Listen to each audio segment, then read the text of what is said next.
Hi guys, welcome back to this book channel. If you love watching book recommendation videos and reviews, you should subscribe. I absolutely love watching people's best and worst books of the year videos, and I read enough books this year to also participate in that. And I especially love books with Emily Fox's videos, where she not only films her best and worst, but also the most surprising and the most disappointing books of the year. So I decided to also bring out a total of 4 videos this year to talk about the book year in total. And today we're going to start with the most surprising reads I had in 2021. While these books didn't quite make my best of 2021 reads list, I still wanted to talk about them because they just so positively surprised me, and I believe I gave these between 3 and 4 star reviews. And the first book that really surprised me was Mexican Gothic by Silvia Moreno Garcia. As the title suggests, this book takes place in Mexico, and our heroine is the super glamorous young socialite Noemi. And the story kicks off with Noemi receiving a very, very distressing letter from her cousin, who married into an English family and now lives in a Gothic English style manor in the countryside. And she's asking Noemi for help because she believes that she's being poisoned by her husband. So Noemi travels to this manor to see her cousin Catalina to see what is wrong with her, because it's not quite clear if she's just very sick or if there's really something supernatural and mysterious going on in this family. This was such an atmospheric Gothic horror novel. I also read it at the right time, I think, during the fall season, so that made it just really, really enjoyable for me. The writing is so beautiful, and at the same time the story is quite fast-paced, so it keeps you turning the page, and it just really captures the super eerie vibes in this manner. And for a change, our main character is not a damsel in distress. She's a super smart and very confident young woman who knows what she wants from life. And quite fitting to the genre, there is some sexual tension described in the book, but it is not cringy at all. And I'm a person who cringes so fast, so hard, but I thought it really added something to the story. And the story takes on such a bizarre turn that I personally didn't really expect, but I'm really glad the author went there because I thought it was very fitting. So I can 100% recommend this book. It's only 300 pages, so it's not a huge commitment, and I do think it's a page turner, and I think a very good book to get you out of a reading slump, for example. In retrospect, this book was pretty hyped, I would say,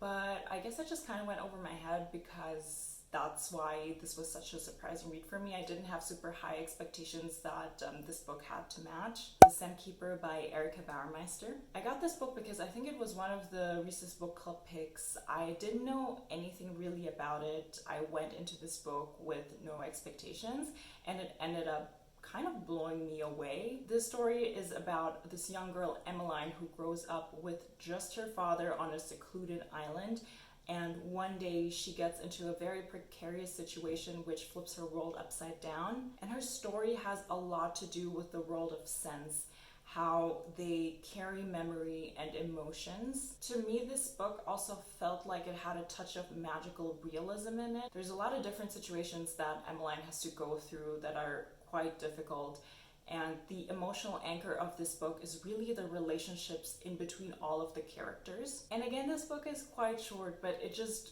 made me feel a lot of things for Emmeline. It's really just a beautiful story about Emmeline growing up and getting to know the world. And because I love this book so much, I also read The School of Essential Ingredients by the same author, by Bauermeister, and that book gave me the same wholesome emotional vibes. If I had to describe Bauermeister's writing so far, it's kind of like a very comforting blanket that you wrap around yourself.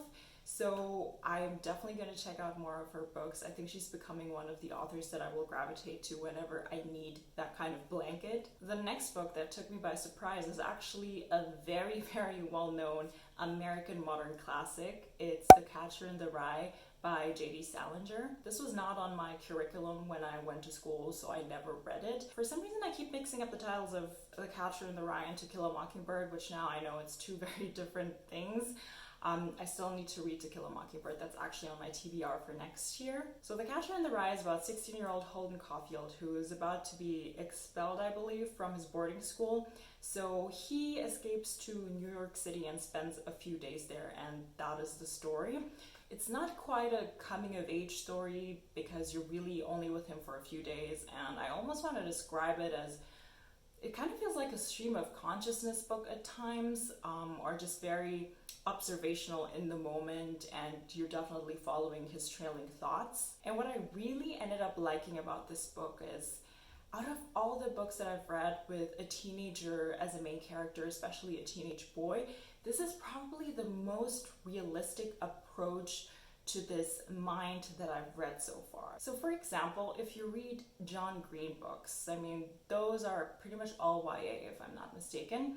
And for some reason, those are very, very evolved, sophisticated teenagers that, yes, they're angsty, but at the same time, they seem kind of like 30-year-olds in their minds and their relationships. Holden, on the other hand, the way he observes situations and thinks about people is very immature, which is kind of to be expected, I guess. I just found it very realistic how he observes certain moments, how he calls out people, and also his use of vocabulary. There are certain words, adjectives, for example, that he uses over and over again to describe himself or an object or someone else, which I think makes a lot of sense because, I mean, even just in speech, we tend to use the same adjective, so why not in thought? And I now added Franny and Zoe to my TBR because I really like The Catcher in the Rye, so we'll see if I'm gonna like that book just as much. My next most surprising read is actually a reread. I think I read this, it must have been at least 7 years ago, so it's been a really, really long time. It's The Tea Rose by Jennifer Donnelly.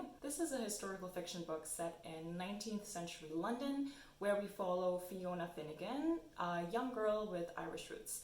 She grows up in poverty. She works in a tea factory where she bags tea basically to help her family out. But she's a smart young girl with big, big dreams, which is quite unusual, especially for a woman at that time. So she has her boyfriend Joe Bristow, and they dream to one day open up their own tea shop. So this is a quite long book that spans about a decade in her life, and it throws you through all the epic twists and turns. There's big ups and downs in her life, and quite horrible things happen to her and her family, and the stories about her basically standing up after every blow that she gets from life. And this book touches on topics like unionizing of the workers and also Jack the Ripper. Fiona is such a great character. She's bright and curious and tough. Some parts of the story, yes, are a bit far-fetched, but that kind of goes with a lot of historical fiction books where you have fictional characters woven into things that actually happened during those times. It's like Fiona becomes a friend that you see going through really tough times in her life, and you just want to stick with her and see what happens next because you just really, really need her to catch a break from life. This is definitely a quite romance-heavy book.